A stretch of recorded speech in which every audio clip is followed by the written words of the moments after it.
And good morning, I'm Carol Costello. Thank you so much for joining me. A show of defiance and a refusal to back down. Moments ago, the embattled Kentucky clerk who spent 6 days in jail for refusing to issue same-sex marriage licenses because of her faith returned to work.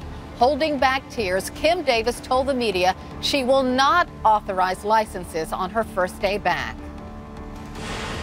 I don't want to have this conflict. I don't want to be in the spotlight. And I certainly don't want to be a whipping post. I am no hero. I'm just a person who's been transformed by the grace of God and who wants to work, be with my family. I just want to serve my neighbors quietly without violating my conscience.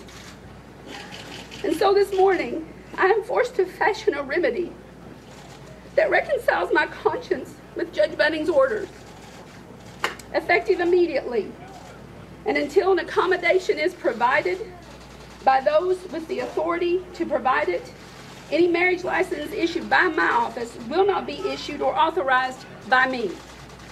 I want the whole world to know, be no mistake about it, that if my deputy clerks who do not have my authorization or the authority, they don't have my authority to issue any license whatsoever. However, Davis says she will not stand in the way of her deputies as long as the marriage documents do not include her name. Joining me now to discuss all of this, criminal defense attorney Pate and CNN's Martin Savage. He's in Moorhead, Kentucky, following the latest developments. So, Martin, I hear some protesters behind you. Set the stage for us.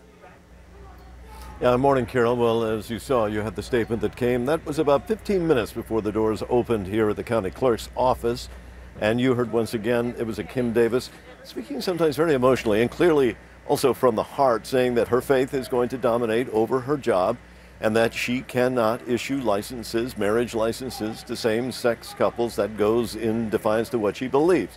The people right now gathered are people who believe just like she does, and they're very much in her corner and supporting her. But you also pointed out that that statement had a very interesting kind of loophole. And essentially it is that she is not going to interfere with her deputies issuing the licenses. And remember, the whole time while she was in jail, 5 days, those licenses were being issued by her deputies. So it implies that you've got this kind of truce that's been called. She'll stay in the office, she'll show up on the job, but she won't interfere, as the judge said she should not.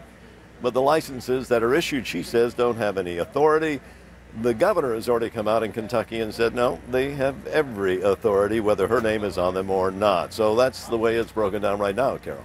Okay, so does this mean she will not go back to jail? And I pose that question to you, Pate. I don't think she's going to go to jail as long as the office continues to issue licenses. If she does not interfere and lets her deputy clerk do this, then I don't see that she's in violation of any court order. I think the key point is that licenses get issued, and that's happening now, or at least we expect it to happen. And no matter what she writes on the license or her personal view about whether it's appropriate or whether it's even valid, I think as long as those licenses get issued, the governor's willing to stand behind them, I think we're okay, and she will not go to jail. All right, Pate, Martin Savage, thanks to you both. I appreciate it. Kim Davis.